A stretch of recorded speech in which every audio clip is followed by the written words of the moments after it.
தமிழகத்தை உலுக்கிய பொள்ளாச்சி பாலியல் வழக்கில் 9 பேருக்கும் வாழ்நாள் முழுவதும் சிறை தண்டனை விதித்து கோவை மகளிர் நீதிமன்றம் தீர்ப்பளித்துள்ளது. கோவை மாவட்டம் பொள்ளாச்சியில் கல்லூரி மாணவிகள் மற்றும் பெண்களை கடத்தி சென்று கூட்டு பாலியல் பலாத்காரம் செய்து ஆபாச வீடியோ எடுத்து துன்புறுத்திய சம்பவம் சில ஆண்டுகளுக்கு முன் நடந்தது. இது தொடர்பான வீடியோ காட்சிகள் வெளியாகி அனைவரையும் பதைபதைக்க செய்தது. மாநிலம் முழுவதும் இந்த சம்பவம் பெரும் பரபரப்பை ஏற்படுத்தியது. சிபிஐ விசாரணை நடத்திய இந்த வழக்கில் சபரிராஜன், திருநாவுக்கரசு, சதீஷ் வசந்தகுமார், மணிவண்ணன், பாபு ஹரன்பால், அருளானந்தம் மற்றும் அருண்குமார் ஆகிய 9 பேர் கைது செய்யப்பட்டனர். இவர்கள் மீது 2019 ஆண்டு மே 21 கோவை மகளிர் கோர்ட்டில் சிபிஐ அதிகாரிகள் குற்றப்பத்திரிகை தாக்கல் செய்தனர். கோவை ஒருங்கிணைந்த கோர்ட் வளாகத்தில் தனியாக அறை ஒதுக்கப்பட்டு இன்கேமரா முறையில் வழக்கு விசாரணை நடத்தப்பட்டது.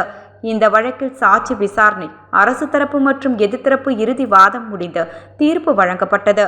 இந்த வழக்கில் 9 பேரும் குற்றவாளிகள் என்று நீதிபதி நந்தினி தேவி அதிரடி தீர்ப்பளித்தார். குற்றம் சாட்டப்பட்ட 9 பேருக்கும் வாழ்நாள் முழுவதும் சிறை தண்டனை விதித்து நீதிபதி தீர்ப்பளித்தார். இதன்படி அவர்கள் 9 பேரும் சாகும் வரை சிறையில் இருக்க வேண்டியிருக்கும். பாதிக்கப்பட்ட பெண்களுக்கு 85 லட்சம் ரூபாய் இழப்பீடு வழங்கவும் உத்தரவிடப்பட்டுள்ளது.